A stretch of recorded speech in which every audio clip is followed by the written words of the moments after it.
Yeah. It can mean a lot of different things. Like, yeah. I feel like in a lot of different areas, there's the robot and the monster, the more robotic, formulaic aspect of things, and then the more chaotic kind of menacing. Exactly. It's also sort of a duality of that exists in. Hey, what's up, guys? Hey, hello. How you doing? I'm doing well. How are you both? Good, thanks. Good. I appreciate you doing this. Thank you so much. Thank Of course, you. yeah. Thanks for having us. Of course. My name's Adam, and this is about you two and your journey in music, and we'll talk about the new song as well. Great. Awesome. Nice to meet you, Adam. Nice to meet you as well. Cool. So are you both are you in New Haven, Connecticut? Is that what I read? Yep. Both born and raised there, or no? I was born in Chicago, but I pretty much grew up here with Will. Okay. Will, you were born and raised in New Haven then? Yep. Okay. What was it like? What year did you, or how old are you when you moved, Logan? I was like 2, so I feel Chicago. like I was born and raised here. Okay. And did you guys grow up together, like high school and all that? Sort of. It's funny. Logan's a little younger than me. He's about 5.5 years younger than me. I was friends with Logan's older brother in high school, and we had a band together. And so I started playing with Logan a little later in life. But right on. Okay. Yeah. So, Will, how did you get into music? Like, do you come from a musical household at all? Yeah, definitely. It was never anybody's like career path or passion. It was more of a hobby within my family, but a very artistic family. Like my father is a visual artist. Oh, cool. Yeah, my mom always sang and played folk guitar, and my grandfather was always into African drumming and rhythm. So music was a big part of my life, but I'm really the first one to sort of make it a passion and a career. Oh, awesome. So what was the first instrument you learned? Did you learn guitar or anything from your mom? Yeah, I'm from my dad. My dad played guitar. He was my first teacher for about maybe 6 months to a year, and then I started taking formal lessons. Okay. How old were you? And was that the first instrument you learned? Yeah, I took piano lessons for a while, but I don't think I had the maturity to, take it when I was like really little, but I don't think I had the maturity to take it so seriously. But then when I was around 12, that's when I started playing guitar and really got curious and interested in music. Okay. What do you remember? Was there like, did you see something, or do you remember what drew you to guitar? Just, seeing my dad play, I was like, okay. I want to be able to do that, and he sort of turned me on to a lot of classic rock, and that's sort of where I started. Then I started getting into jazz in high school. That's what I went to school for. Oh, really? So did you played in the jazz band? Yeah, jazz, combos, big bands, quartets. Yeah. Oh wow, that's rad. I'm just curious, real quick, on your folks. So your mom is a singer and she plays folk guitar. And your dad plays guitar? Did they like meet playing like musically, or was it that just something they both ended up having skill sets at? Yeah, they both sort of just did it on the side. My mom's always liked Neil Young and Bob Dylan. My dad's always been into rock. Sure. Yeah. That's rad. Okay. What about you, Logan? How'd you get into music? Similar to Will, it always was sort of around me. Like, I was very fortunate to grow up in a environment in New Haven that had lots of arts and culture. And I think my mom was an actress, a theater actress in Chicago.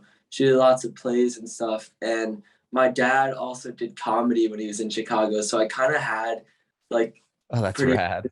Parents, which is cool.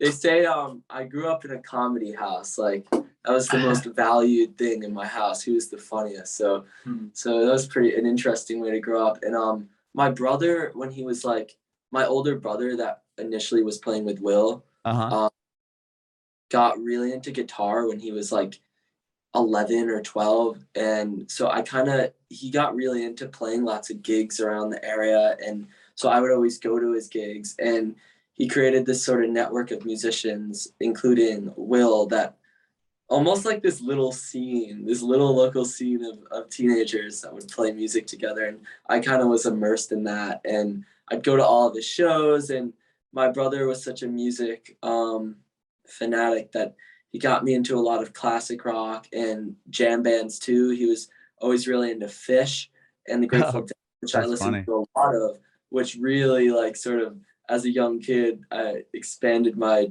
musical vocabulary and stuff. And so like I was lucky to like have, and lots of people around me had lots of instruments and stuff. And so I was just fortunate to be immersed in that kind of environment. Sure.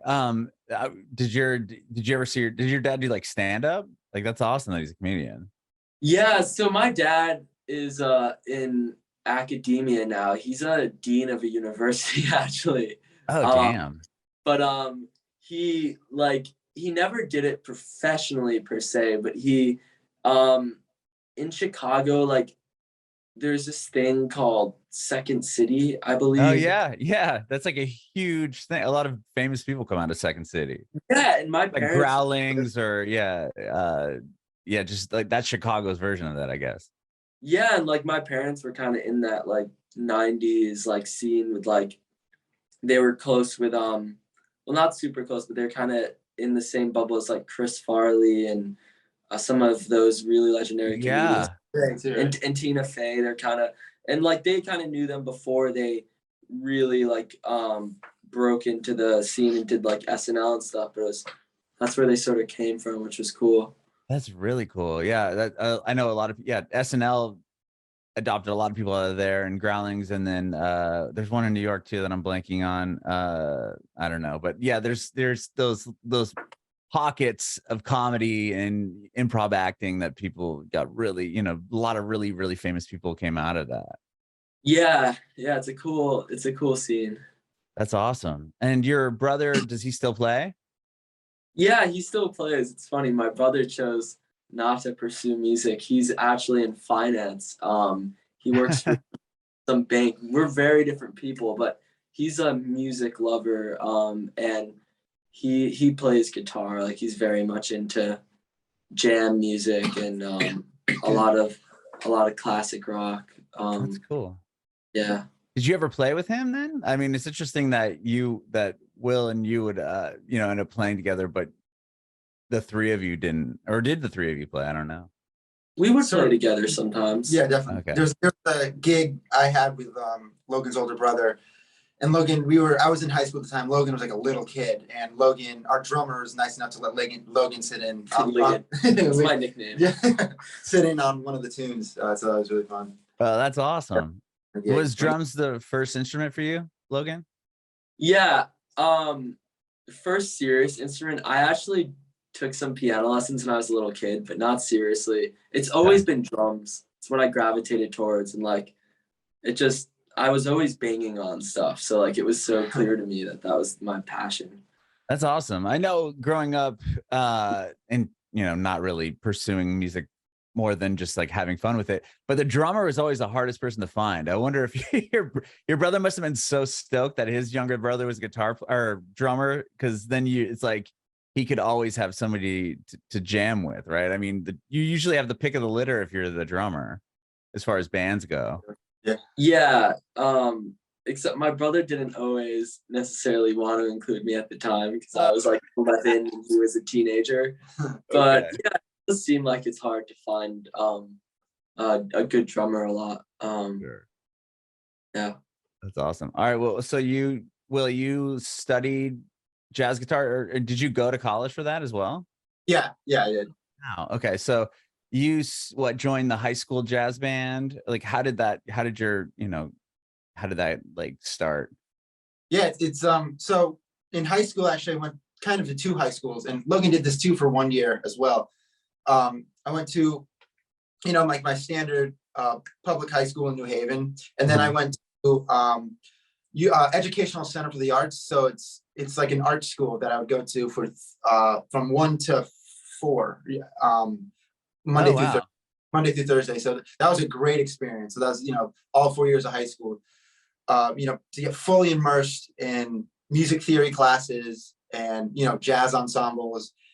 It was really intimidating my freshman year because I had only been playing guitar for about 2 years because I began playing at 12, and to get thrown into like a jazz ensemble and and I barely knew any music theory. I didn't know how to read music, barely, and so it was really, it was intimidating, but I got it together, and it was a great experience because you're just sort of like, it's like trying to learn how to swim, you get thrown into the deep end, Right. And it was a great experience. And so I felt prepared going into college. I already had a lot of knowledge of Sure. jazz. Did you have to like apply to get into that school, or is it something that you could? Yeah, Okay. there was an audition, and there was you just write a sort of a paper, to. Wow. So Yeah. obviously you're good. I mean, they wouldn't have let you in if you were just trash. You just showed up and didn't know what the hell you're doing. Yeah, it's like, I had a good paper. It was very pretentious. Okay. And Logan, you went there as well? Well, I was at the new school for a year. In New York? Yeah, in 2021. Oh, wow. Okay. Doing jazz too, and contemporary music, but I'm not there anymore just to focus on the band. Sure. But we're both like, it's funny, like a lot of rock musicians, like they come from like a scene, maybe they come from like a punk scene and like somewhere, like some sort of like some scene of musicians, but like Will and I really like come from the jazz scene. We just happen to be playing rock. We're such jazz heads, like to the extreme. Like we did it in high school. We did like a lot of like the jazz, like academic stuff, but now we're playing rock, which I just think is kind of funny. Yeah, I mean, but jazz is so difficult. I mean, to be able to, you guys are probably, your skill set is so much further than a lot of kids that are just trying to come up, starting a rock band. You know what I mean? Like that's just that style in general is so hard. And so like you improvise so much in jazz. Yeah, it's definitely, improvisation is obviously a huge element of jazz, and virtuosity and musical vocabulary that you have to have, and knowledge of the music that must be possessed in order to just hang. It's and you're never done. I mean, it's one thing to be able to play jazz, it's another thing to be a master of jazz, and I am far from a master, from being jazz master. Yeah. You know what I mean? So I'd say, King, I did a jazz. I actually played a solo jazz gig yesterday in downtown New Haven. It was fun. First jazz gig in a while. Where was it? That French restaurant downtown. Oh yeah, I saw your brother there. Remember? That's cool. I gotta come out here.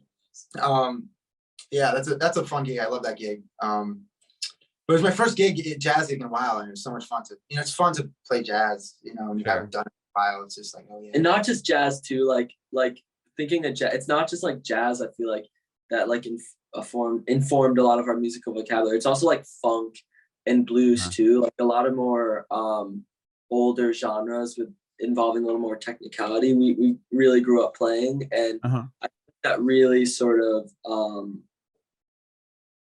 influenced a lot of the music we made on this album, because we're just into lots of different genres. Like we're playing rock, but like we're not just rock musicians. We like all kinds of stuff, and just want to experiment with the kind of music we're making, not try to fit into any sort of musical niche or whatnot. Sure. Well, did you end up going to the new school as well, Will? No, I went to a state school in Connecticut, Western Connecticut State University. That's sort of the state schools in the area, that's the one that's sort of pushing the arts the most. Oh, cool. So I really lucked out because my freshman year at that school, they just got that's when it was the first year they finished their arts building, and it's like a $97 million arts building that they just found. It was my freshman year there. I got all 4 years, the first graduating class of that had all 4 years at that school. So that's one of the reasons I wanted to go there. And they have a lot of the head of the department is a guy by the name of Jimmy Green, and he's an incredible musician. He's our boy. Yeah, he's part of the reason I wanted to go there. He's and as well as the guitar faculty there, incredible. I studied with a guitar player in New York City, cat by the name of Kenny Wessel, and he's a monster musician. And so it's just great to study with him, and it's close. It's that part of Connecticut. It's really close by to New York. So it's like southern Connecticut. So it's pretty close to the city. Oh, So cool. New York cats are, would come up to teach. Mm. That's awesome. And what about so when did you guys start this band? Like, were you both in separate projects and then decided to start playing together? Like, how did that, kind of come together?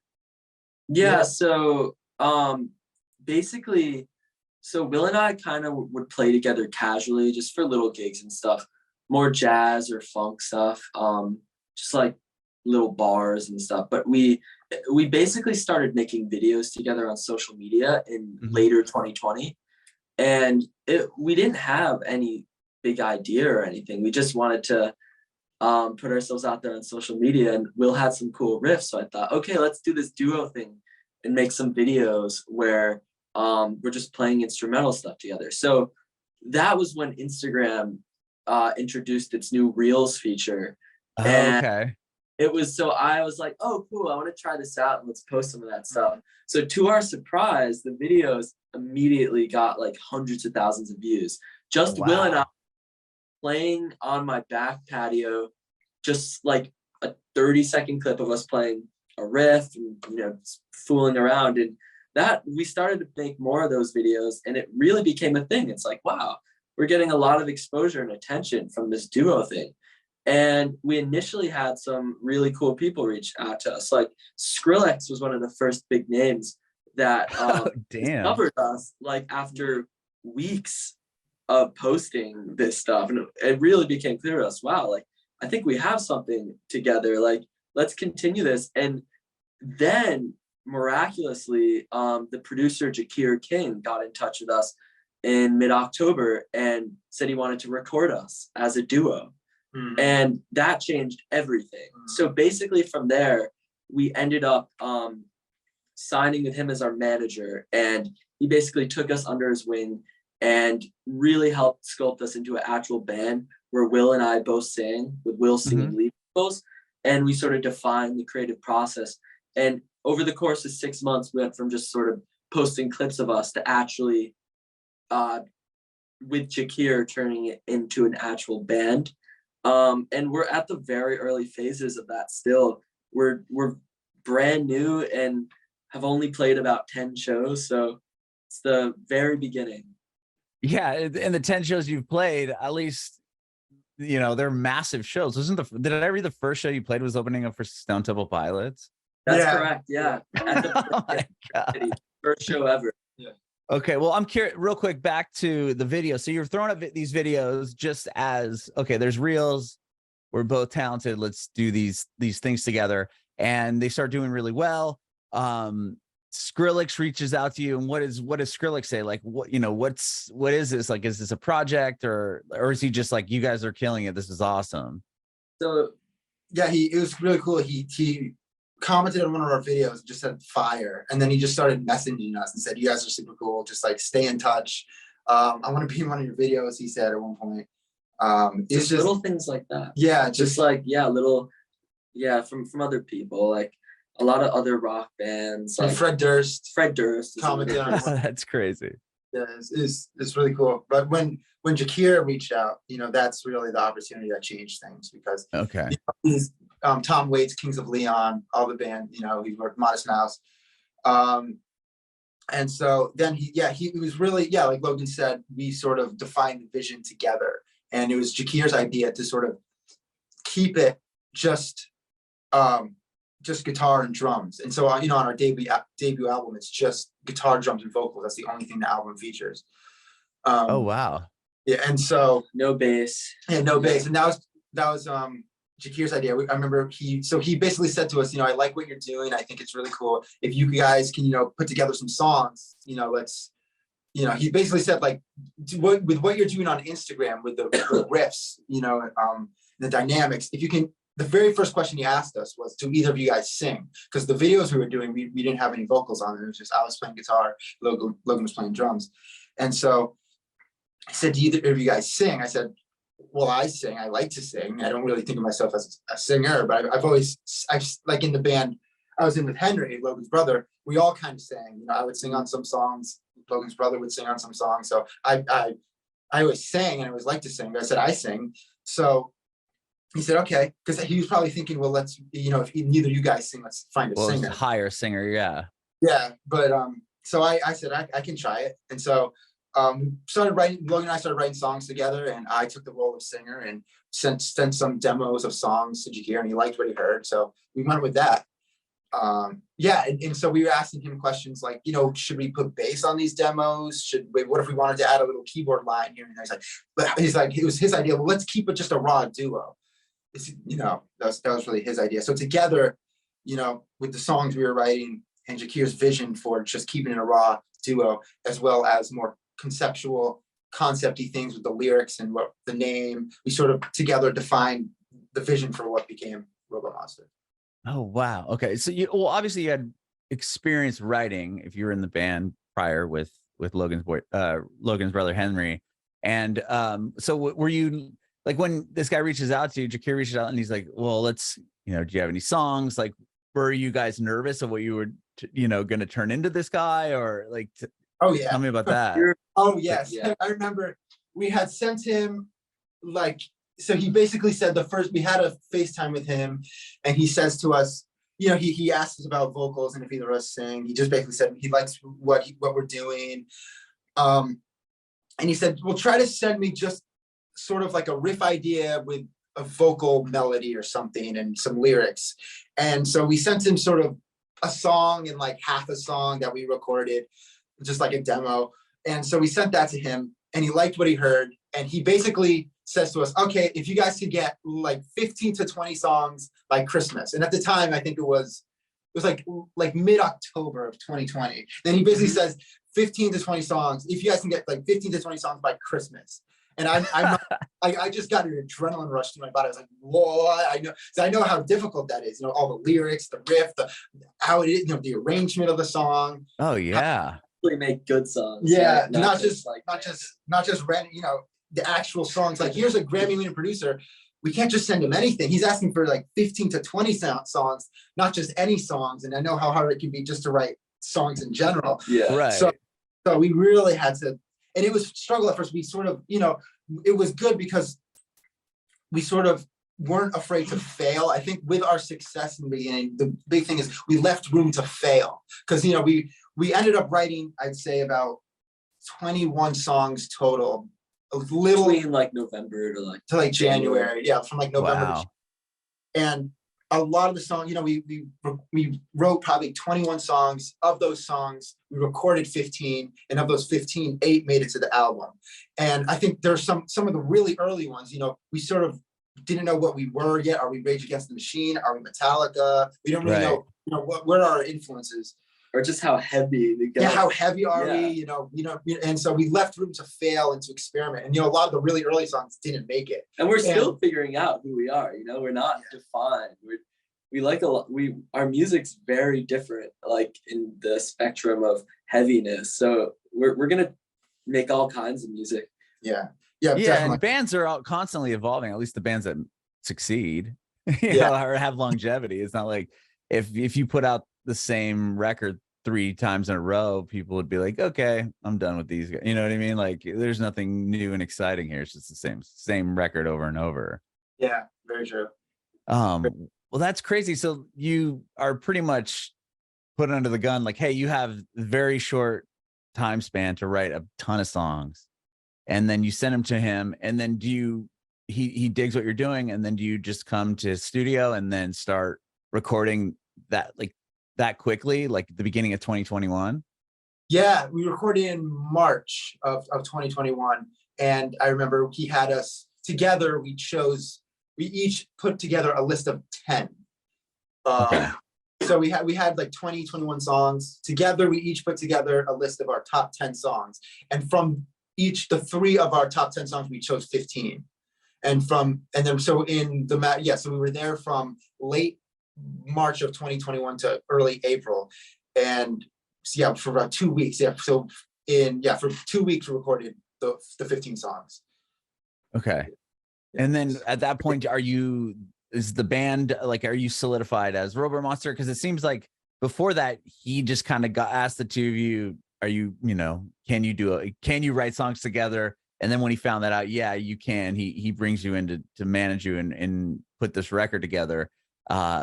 Is that in the same time period when you're developing the name? You said there's like everything's kind of done strategically with the name and the songs and everything. Tell me about that a little bit. Yeah, absolutely. So yeah, in that same process, we sort of found the vision for the name and what the songs were going to be about and all that.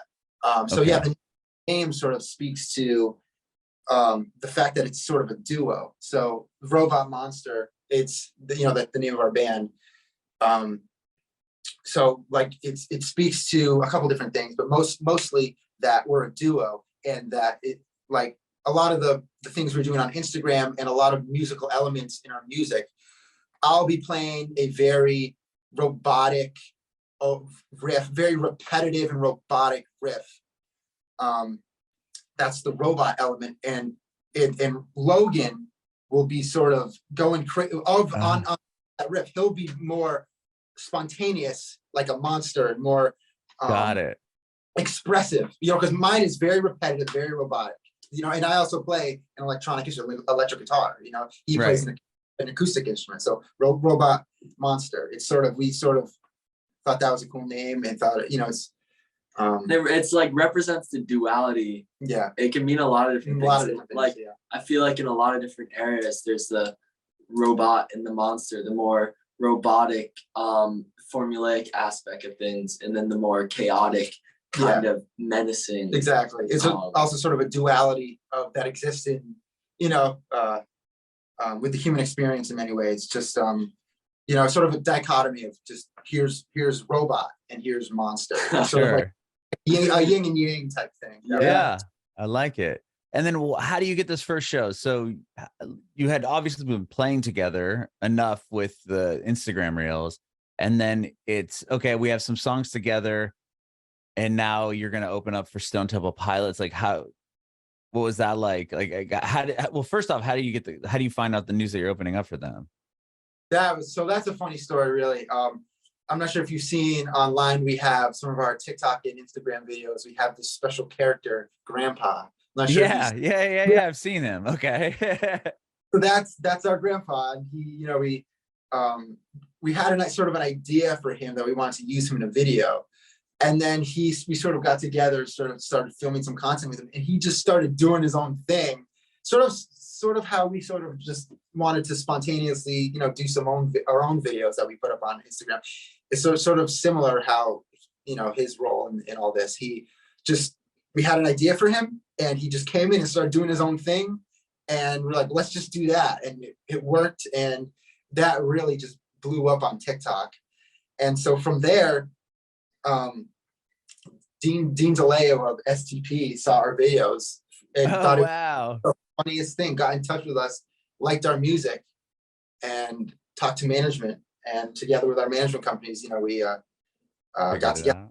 Yeah, and we set up some shows together. And we just saw, it was hilarious. So we saw just one day, it was like, oh my God, Stone Temple Pilots followed us. I was blown away. But like not one of the members, just their band Instagram page. That's crazy. Like 10 other people. It's like, wow, that's pretty insane. And then so Dean started reaching out to us and calling Will often, and basically we talked about maybe opening for them with him, and eventually we got some shows, and now we're pretty close with those guys. Yeah, they're the coolest guys, so down to earth, like really like just the nicest guys. Like it's incredible. You'd think the stereotype of rock stars is that they're just full of themselves, and they're just the most down to earth, coolest guys I've ever met.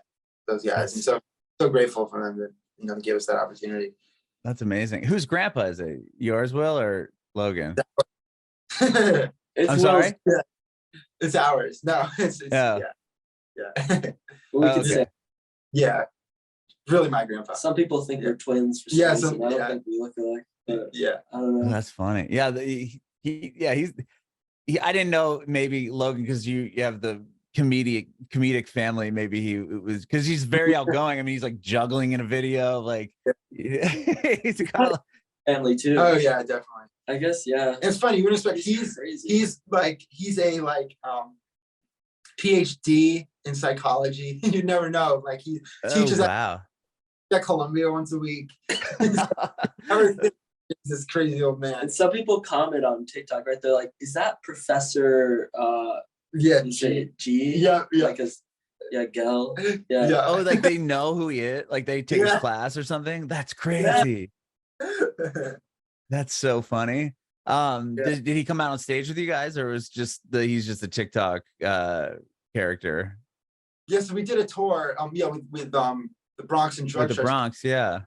Yeah, and it's our final show. It wasn't with them, but our last show of our little tour, with them, and then we came back to New Haven and did a show at Schubert Theater, which is a pretty well known theater in New Haven. It was an honor to play there because I saw so many. As a kid, I saw so many cool shows there, and he came on stage for us for that one in New Haven, that final show. For a song. For a song. He's not really. That's rad. But he's a part of the aesthetic in some ways. Sure. He's our little mascot. Yeah. That's amazing. So the album is done. The album isn't out yet though, is it? Just a couple songs? What's out? Oh, it is out. Only 8 tracks. It's like some people think it's more of an EP. On vinyl. Okay, yeah. Okay, so that I was confused. I was thinking, because it's 8 tracks, but it is an album. That's rad that you did it on vinyl too. Yep. Very cool. So you just did that tour with the Bronx, and you're back home, and then you're doing another festival, right, coming up? Yeah, we're doing the Shiprocked Cruise Festival. It's gonna be sick in January. It's a great lineup of artists. We've got Suicidal Tendencies, Grandson, a lot of other cool artists, and it's gonna like 3,000 people on a cruise going through the Bahamas. So that's gonna be our first technical festival lineup, I guess you could say. So we're super pumped for that. Mm-hmm. That's amazing. That is amazing. And I appreciate you both doing this. Thank you so much for hanging out with me today. Thank you, Adam. Yeah, thanks for talking. Yeah, I have one more question. Actually, 2. Is that a landline behind you? Yeah. Like there's like a phone. Yeah, this is my basement. Actually, it's a little studio. It's an unfinished basement, but it's like I've sort of made it into a little bit of a rehearsal space. That's awesome that you still have a landline. I will have to say that, because nowadays I feel like, I've got 2 kids that will never understand what that is behind you. It's like the emoji of the phone on the hook, and it's like so irrelevant to anyone that's not old. But that's awesome that you have that back there. Anyway, so my last question is if you have any advice for aspiring artists. Yeah. I definitely do. My biggest piece of advice for aspiring artists is to be yourself, and no matter what people say to you or try to tell you, just be authentic and don't try to conform to what you think is cool or trendy. Because I think that the best art really is honest and authentic. And there's a lot of people just trying to follow trends right now and go along with what's cool because they think it works. But I think that young artists should be 100% unapologetically themselves, whatever that means. And secondly, keep going, don't give up, and don't listen to anybody except for themselves and what they truly feel deep down in their heart. I love that. What about you, Will? Do you have any advice? Definitely. I definitely agree with everything Logan's saying. My advice would be stay as open as you can.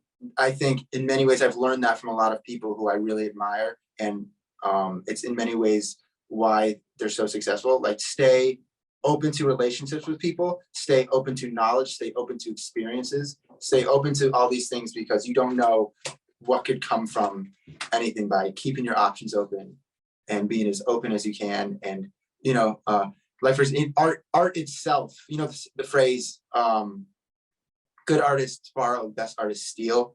That's because people are staying open, and with all the different music that and knowledge, it can only help you. Knowledge can never hurt, I don't think. And so being as open as you can to ideas, knowledge, relationships with people. When Logan got in touch with me, when he first got in touch with me, I was already in my 20s and Logan was a teenager. And like still in high school, and I could have been like, I don't want to play with this kid. He's so much younger than me. Why I should be, playing with those older cats or something. But I'm sure I was thinking that. I was sort of thinking like, why? And I said, well, let me give it a shot. Let me try to be open here. And I'm glad I did. So I definitely learned from that experience. And I see that with, for example, Jacquire. He's very open to. I see that with Jacquire, and that's in many ways why he's, I think, so successful. I see him being open to relationships. Like we were nobodies. We were just these idiots throwing up videos on social media, and he was open to working with us. And so I really admired that he did that, and I'm thankful that he did that. And so I really learned from that as well. So open to many different areas and aspects, if that makes sense. No, totally. And I appreciate the both of you doing this. Thank you so much, and enjoy that cruise. Bring me back.